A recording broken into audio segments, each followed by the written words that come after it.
Welcome back to Tanya in 5. Today we recap the final chapter of Book 2 in Tanya, Chapter 12.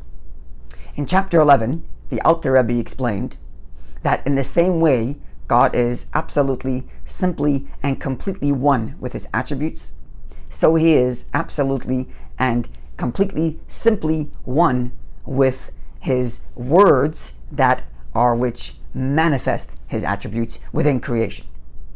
In Chapter 12 now, the Alter Rebbe explains that as a result of this oneness between God Himself and His words that manifest His ability to create, therefore, within the manifestation of creation, there is an interconnectedness and a oneness within the manifest creation.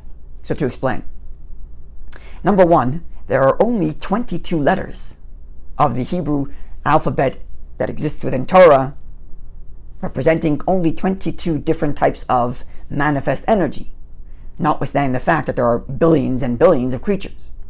What makes one creature different than the other is the combination of these letters, each letter bringing a particular type of energy, and then the fact that they combine together to a word, giving it another sort of overarching energy.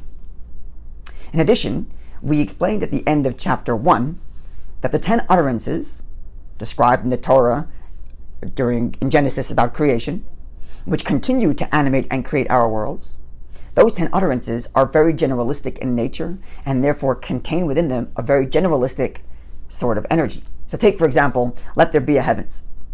Let there be a heavens is a very broad statement, and it incorporates within it all 7 heavens and the things that are contained therein. And therefore, a particular creation on a particular heaven cannot be created directly from this generalistic statement, let there be a heavens. Rather, those letters, HaYichud or Kia, let there be a heavens, must go through reconfiguration to formulate a particular creation within the heavens. In addition, there are different manners in which we can group letters together. So say all vowels can be grouped together. All letters that are produced and pronounced by the throat can be combined together, and so on and so forth. There are various different ways of grouping letters, and when you group them, you can interchange them. So you can reconfigure letters, interchange letters, and every time you reconfigure and interchange, the energy contained therein gets diminished and specified to a very specific creation. But it all came from that generalistic statement, let there be a heavens. And the same thing is true of let there be vegetation in the world.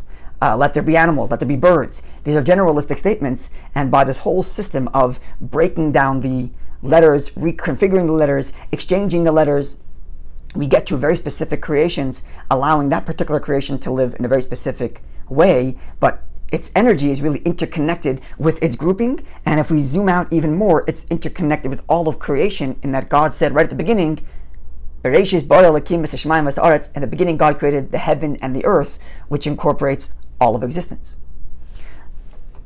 Now, the truth is, just by the way, even though the Alter Rebbe doesn't say this in Tanya, modern science starts to reveal this. Modern science, as it digs deeper into the secrets of creation, finds more unifying theories for all that exists. Say DNA. Right? As you probe deeper and deeper in DNA, we find more similarities and more oneness between humanity and even cross species, as well as the atom, and then the subatomic level, where the deeper you go, the more singularity you find amongst all of creation. And deeper still, there is, for some reason, this innate sense that all those who seek out the truth through science, they have this innate sense that there must be one theory that explains everything. Why? Why can't they just believe that there are various different forces of creation that compete with each other? This is what they believed for centuries. This is because inherent in creation is God's oneness. God is one with creation. And if God is one with creation, and He Himself is absolutely one, then there's going to be a manifest oneness within creation. And we just have to dig deep to find it. It's quite remarkable.